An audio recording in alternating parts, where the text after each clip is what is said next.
Hello student, तो कैसे हो आप सभी। मैं आशा करता हूं कि क्लास 11th के हमारे सभी स्टूडेंट बहुत ही अच्छे होंगे और फिलहाल आप अब सभी पढ़ाई के प्रति खासकर बहुत ही ज़्यादा सीरियस हो गए होंगे। और आज के इस वीडियो में हम आपके लिए ही लेकर आ चुके हैं सभी इंपॉर्टेंट क्वेश्चन का एक सीरीज, जिसमें आज हम क्लास 11th केमिस्ट्री का चैप्टर 7th को हम पढ़ने वाले हैं, जिसका नाम है ऑक्सीकरण अभिक्रिया।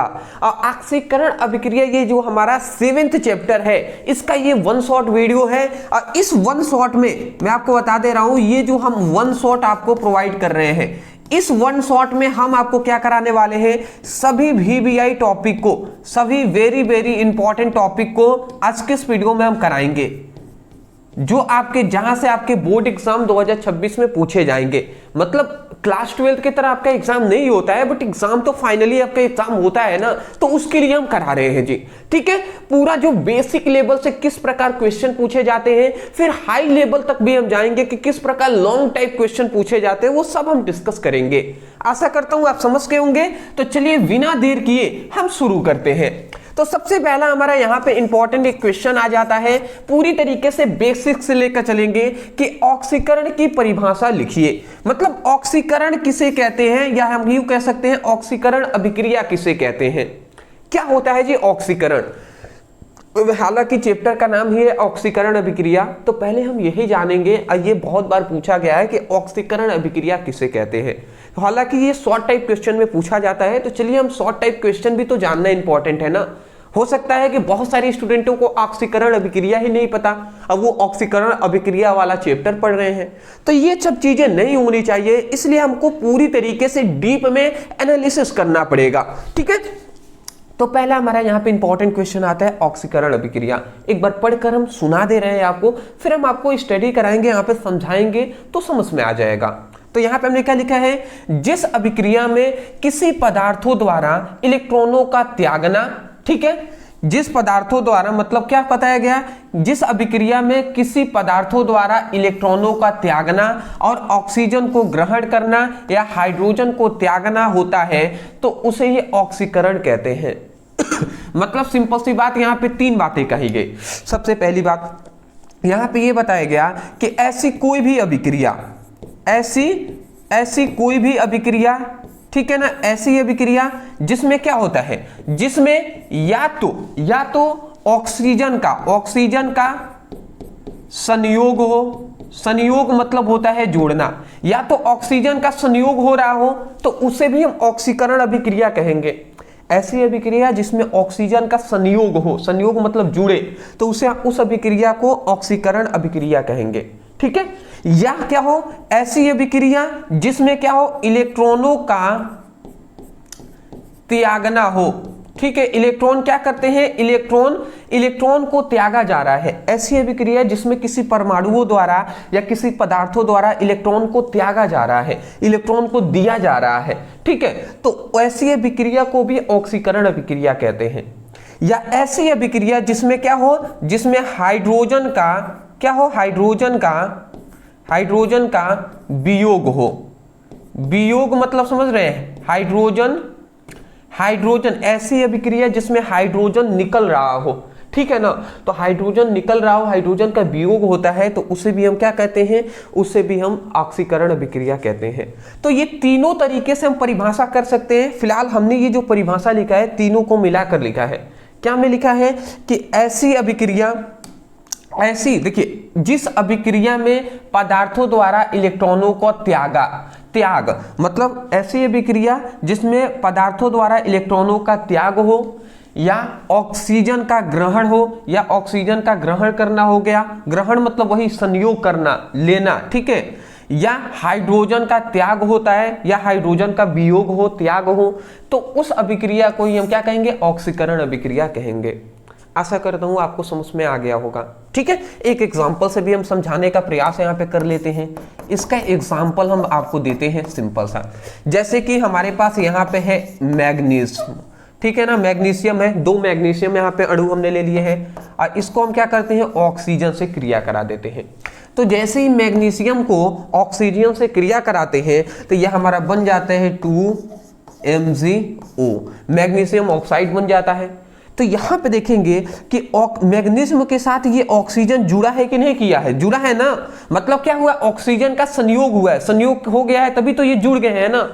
तो यही हम कह रहे हैं कि ऐसी अभिक्रिया जिसमें ऑक्सीजन का संयोग हो तो उस अभिक्रिया को ऑक्सीकरण अभिक्रिया कहते हैं।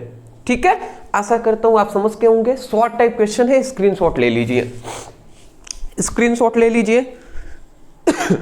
ठीक है जी, चलिए अगला हम नेक्स्ट क्वेश्चन की ओर बढ़ते हैं और एक एक क्वेश्चन को हम आसानी तरीके से समझेंगे।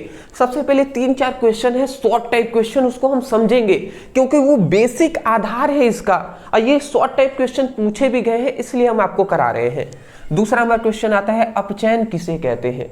अपचयन जस्ट ऑक्सीकरण का उल्टा होता है, मतलब ना इसका जो हमने पढ़ा कि ऑक्सीजन का संयोग होता है तो उसे हम ऑक्सीकरण कहते हैं। उसमें क्या होगा, अपचयन में ऑक्सीजन का वियोग होगा, हाइड्रोजन क्या होगा, सॉरी इलेक्ट्रॉनों का यहाँ पे त्याग हो रहा था, उसमें क्या होगा, इलेक्ट्रॉन को हम लेंगे, और हाइड्रोजन का जहाँ वियोग हो रहा था उसमें क्या होगा, अपचयन में संयोग होता है।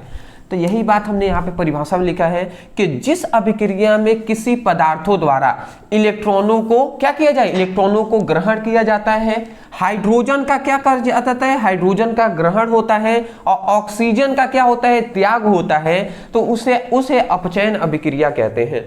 समझ रहे हैं ना। ऐसी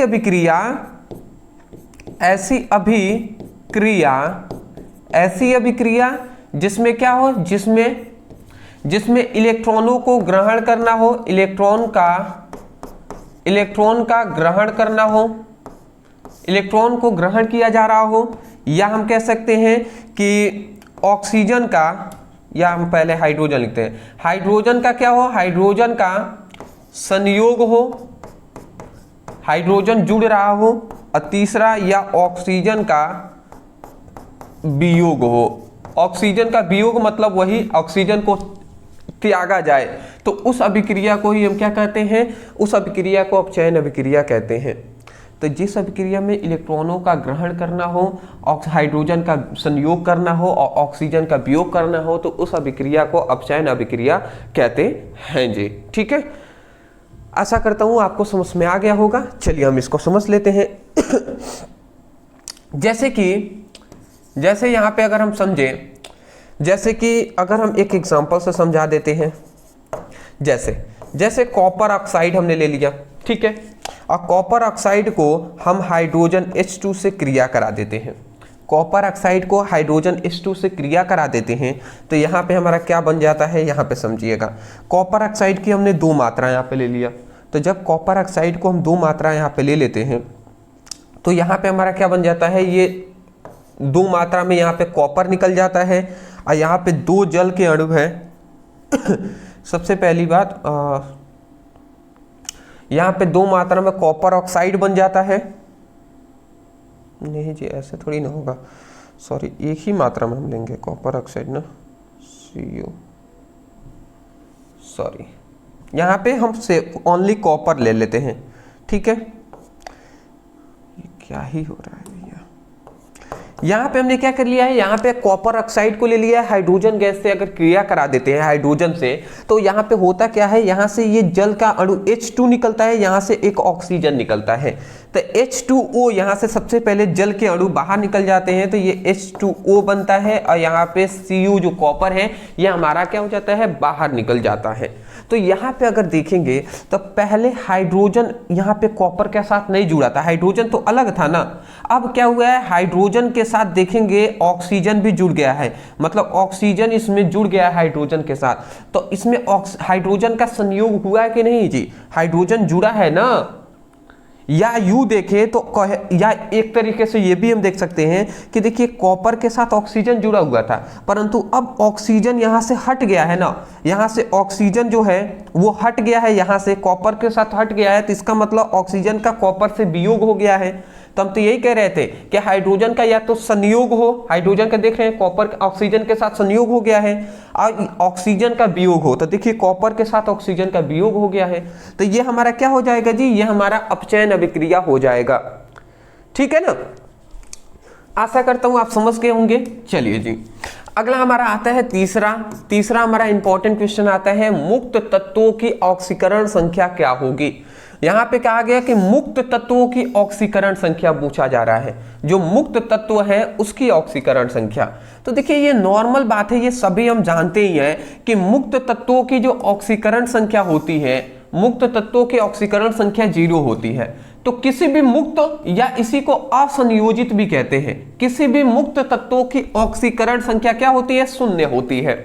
जैसे कि H2 हो गया, इसकी ऑक्सीकरण संख्या 0, O2 का 0, N का Na का 0 या Cl2 का 0। यही ऑक्सीकरण मतलब सोडियम क्लोराइड है।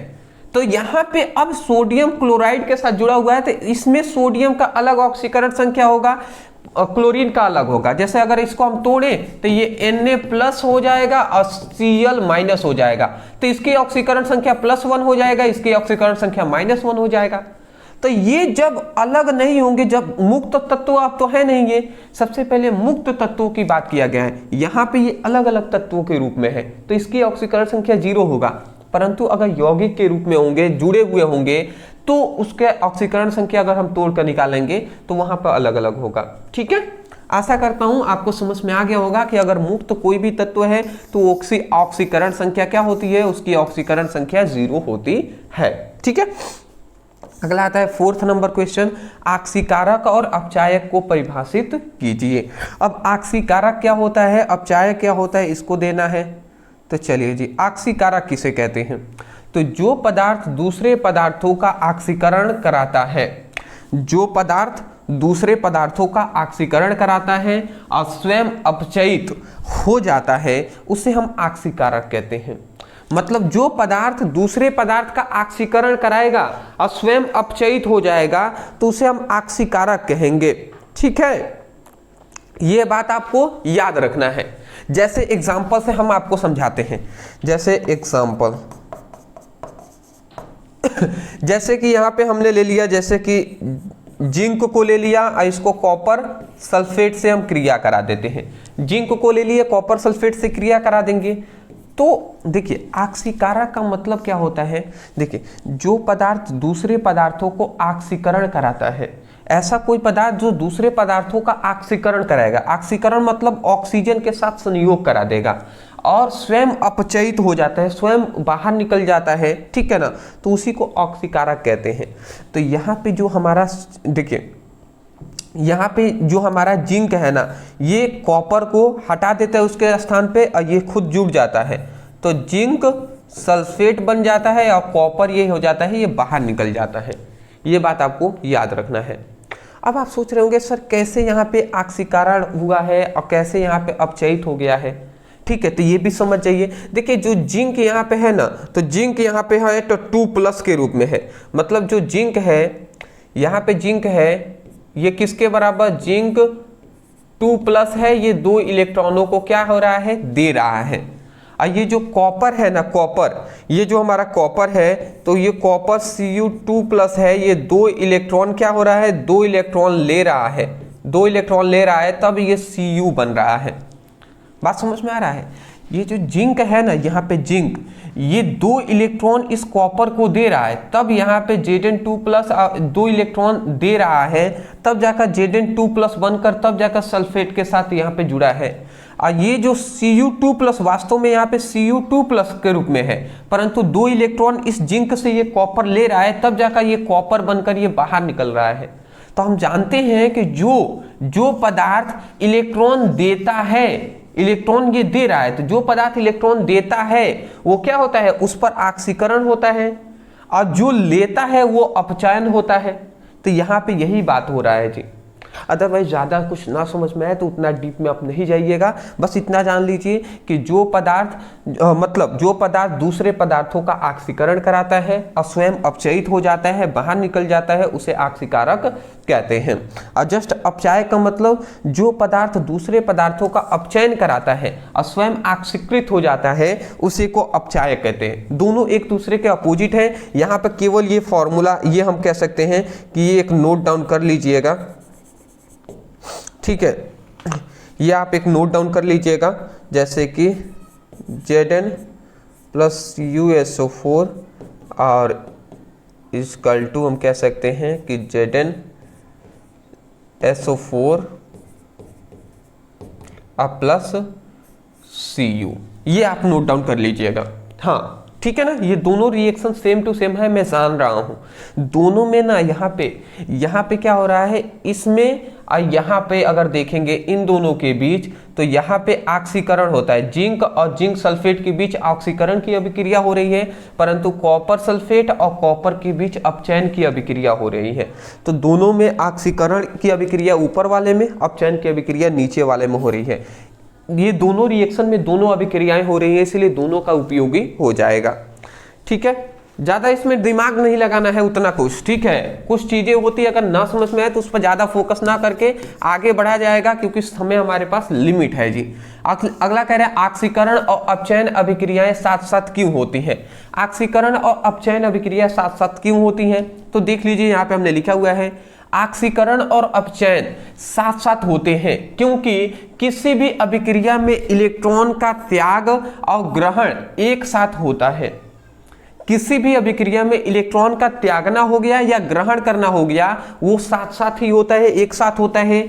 यदि पदार्थ इलेक्ट्रॉन देता है तो ऑक्सीकरण और दूसरा पदार्थ इलेक्ट्रॉन लेता है तो उसमें अपचयन होता है।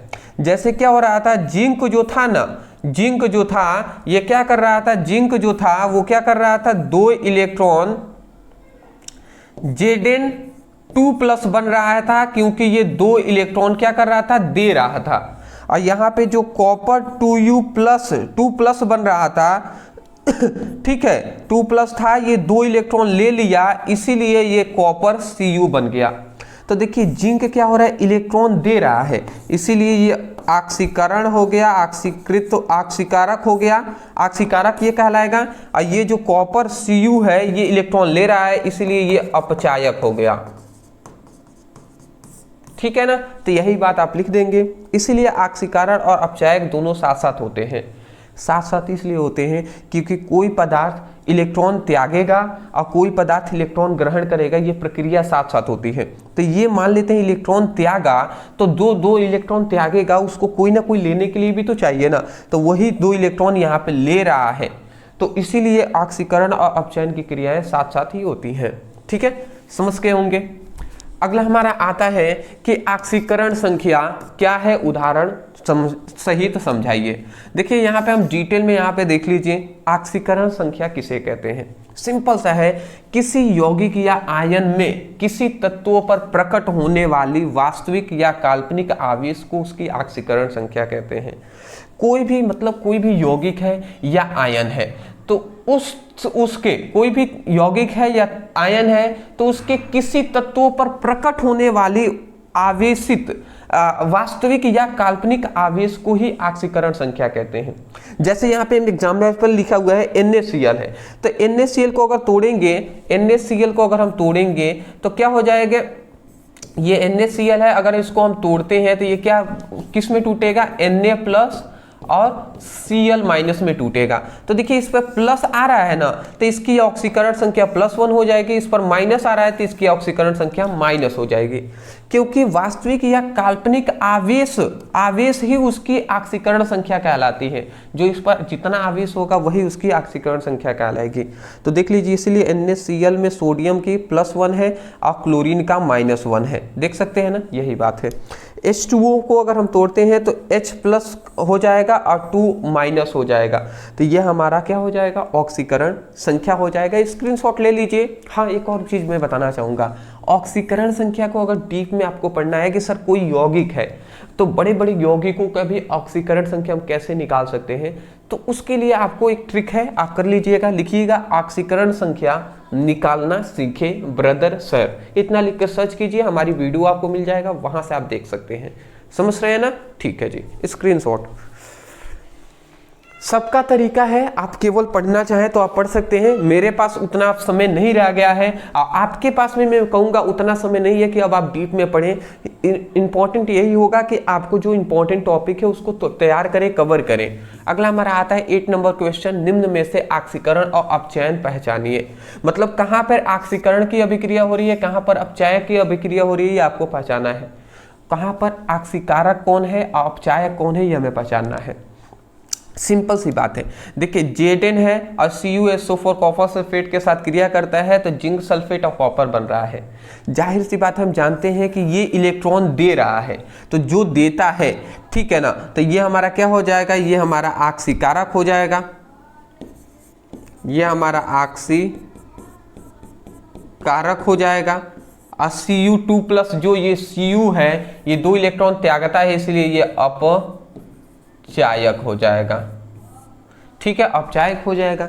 जैसे कि जो हमें ये बहुत बार बता दिया है कि जिंक जो है वो 2+ होता है, तो ये 2 इलेक्ट्रॉन दिया है तो इसलिए इलेक्ट्रॉन देता है, इसलिए ये क्या हो जाएगा, अपचायक हो जाएगा। और Cu2+ जो इलेक्ट्रॉन लेता है इसलिए ये ऑक्सीकारक हो जाएगा।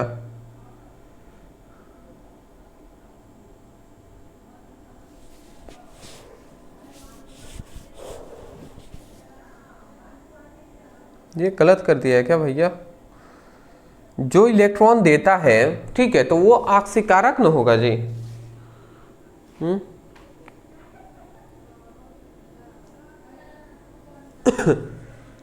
ये तो मुझे भी कंफ्यूज कर दिया। टाइपिंग में मिस्टेक है या कहीं मिस्टेक हो रहा है भाई?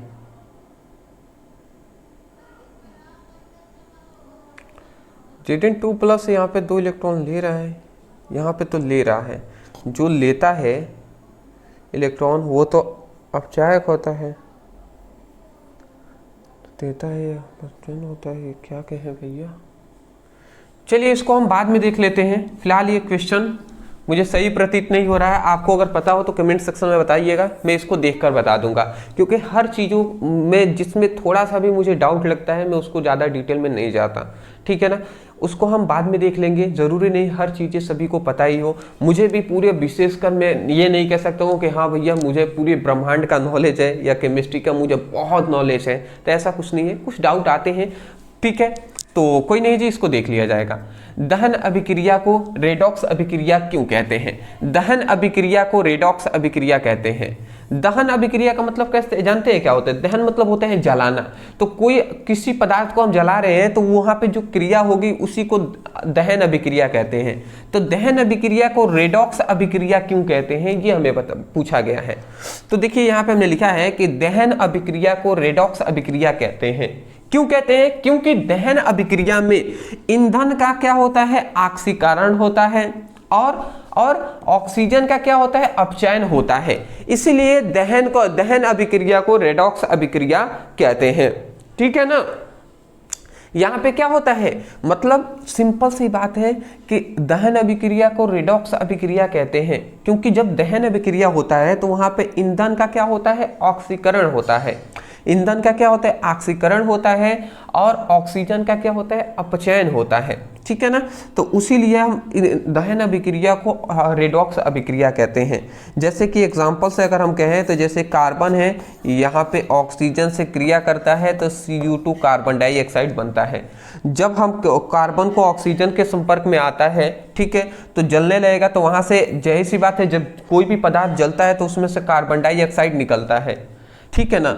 तो वही कह रहे हैं कि दहन अभिक्रिया को रेडॉक्स अभिक्रिया कहते हैं क्योंकि इसमें क्या होता है, ईंधन में ऑक्सीकरण, ईंधन में क्या होता है, ऑक्सीकरण होता है, और ऑक्सीजन का में क्या होता है, अपचयन होता है। तो इसीलिए हम क्या कहते हैं, इसे दहन अभिक्रिया को रेडॉक्स अभिक्रिया कहते हैं। ठीक है। ये हालांकि ये परिभाषा लिखने के बाद या आपको बस केवल आपको एक परिभाषा, ये क्या है, एग्जाम्पल है, ये लिख देंगे, आपका काम कंप्लीट हो जाएगा। अगला आता है हमारा 10th नंबर क्वेश्चन, ऑक्सीकरण संख्या ज्ञात करने के कोई 3 नियम लिखिए। ऑक्सीकरण संख्या ज्ञात करने के कोई 3 नियम लिखिए। देखिए ऑक्सीकरण संख्या ज्ञात करने के 3 नियम कौन कौन से हैं ये हम बता दे रहे हैं। तो इसके 3 नियम निम्नलिखित हैं। सबसे पहला हमारा पहला नियम आता है कि मुक्त तत्वों की ऑक्सीकरण संख्या 0 होती है। मुक्त तत्वों की जो ऑक्सीकरण संख्या होती है वो क्या होती है, 0 होती है, 0 होती है। ठीक है ना।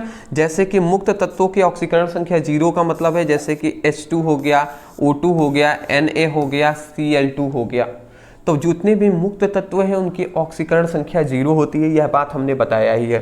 दूसरी बात यहाँ पे बताया गया है, किसी यौगिक में ऑक्सीजन का ऑक्सीकरण संख्या सामान्यतः -2 होता है।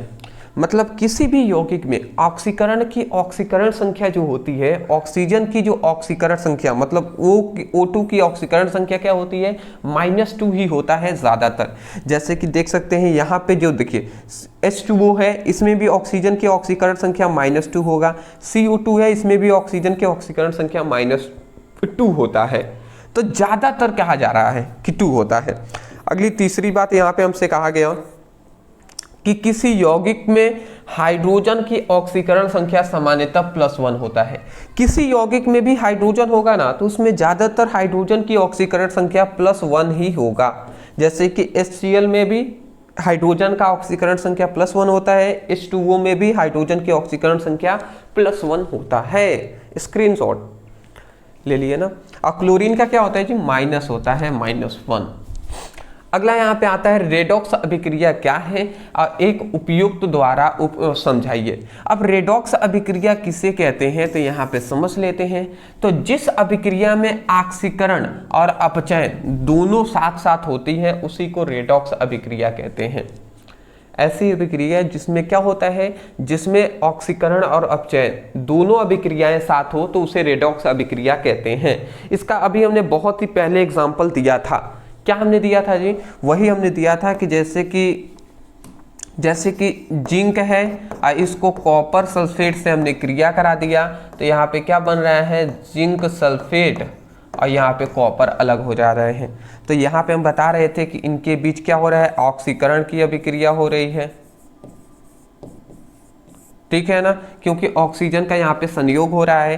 और यहाँ पे अगर हम देखें यहाँ पर इन दोनों के बीच तो यहाँ पे देखिए ऑक्सीजन का यहाँ से वियोग हुआ है तो इसमें अपचयन की अभिक्रिया हो रही है, अपचयन की क्रिया हो रही है। बिल्कुल सही बात है जी। तो मैं आशा करता हूँ समझ के होंगे ये आप बातें। तो ये हमारा क्या था, अभी तक हमने 11th आपको इंपॉर्टेंट क्वेश्चन बता दिए हैं।